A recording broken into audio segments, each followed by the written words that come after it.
कहते हैं जीवन में कुछ हासिल करने के लिए दिन रात एक करनी पड़ती है। आजकल ऐसा ही कुछ कर रहे हैं 10 के 10 लोकसभा प्रत्याशी। करनाल लोकसभा से जेजेपी प्रत्याशी देवेंद्र कादियान ने भी अपने चुनाव प्रचार में तेजी लाई है। इसी कड़ी में कादियान समालखा क्षेत्र के कोराड़, धनसोली, सिंबलगढ़ी, ऊजा समेत कई गांव का दौरा किया, जहां धनसोली गांव में ग्रामीणों ने देवेंद्र कादियान का जोरदार स्वागत किया और पगड़ी पहनाकर न सिर्फ सम्मानित किया बल्कि सिर पर हाथ रखकर विजयी भव का आशीर्वाद भी दिया। देवेंद्र ने कहा कि उन्हें हर हलके में भारी समर्थन मिल रहा है और ये लोकसभा चुनाव कोई चुनाव नहीं बल्कि अपने और पराये की लड़ाई है।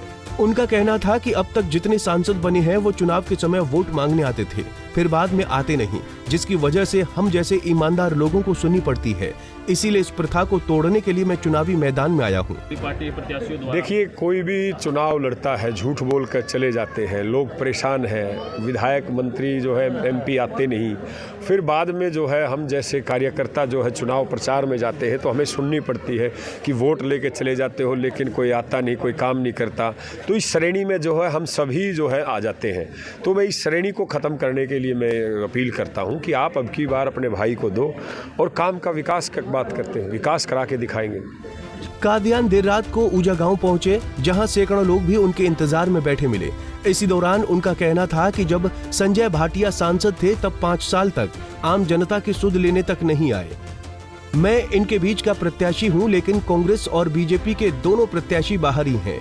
देवेंद्र कादियान ने आगे कहा कि इस बार एक अच्छे प्रत्याशी को चुनने का मौका मिला है जो लोकल हो और आम जनता के बीच का हो।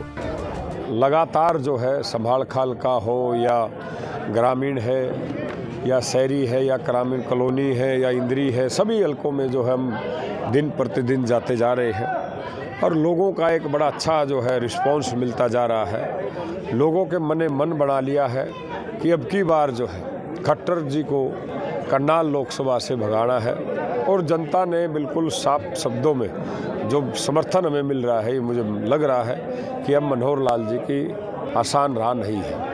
सर, संजय भाटिया लगातार जो है इस चुनाव से तो दूरी बनाए हुए हैं, लेकिन जिस प्रकार आप गांव-गांव चौपाल में जाके प्रोग्राम कर रहे हैं, संजय भाटिया कभी भी लोगों में नाराजगी है, कभी वो ना कभी गांव में पहुंचे ना करो। यही मैं गांव वालों को कह रहा था, बता रहा था कि हमें ऐसा सांसद चुनने की ज़रूरत क्या है।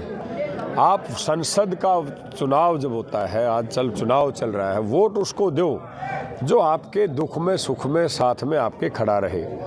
ऐसे लोग जो सांसद बन के चले जाते हैं, जो वोट की कदर नहीं होती, तो उनको अगर जनता मैंडेट देती है, चुनाव में जिताती है, तो फिर वो काम के नाम की भूल जाओ, काम नहीं मिलेगा।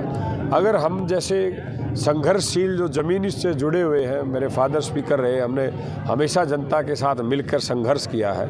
अगर जनता आशीर्वाद देगी, और मुझे लगता है कि जनता समझ चुकी है, अब की बार जो है जो उनके बीच में रहेगा, जो उनके दुख में सुख में साथ खड़ा है, जनता अब की बार उसको अपना सांसद बनाने का काम करेगी। हालांकि चुनाव को लेकर सभी नेता एक दूसरे पर जुबानी प्रहार कर रहे हैं, लेकिन जनता किसे चुनेगी इसका फैसला 4 जून को ही होगा। पानीपत से सचिन शर्मा, पंजाब केसरी टीवी। हमसे जुड़े रहने के लिए हमारे YouTube चैनल को सब्सक्राइब करें और नई वीडियो की नोटिफिकेशन के लिए बेल आइकॉन को दबाएं। अगर आप ये वीडियो Facebook पर देख रहे हैं तो लाइक जरूर करें और ज्यादा से ज्यादा शेयर करें। धन्यवाद।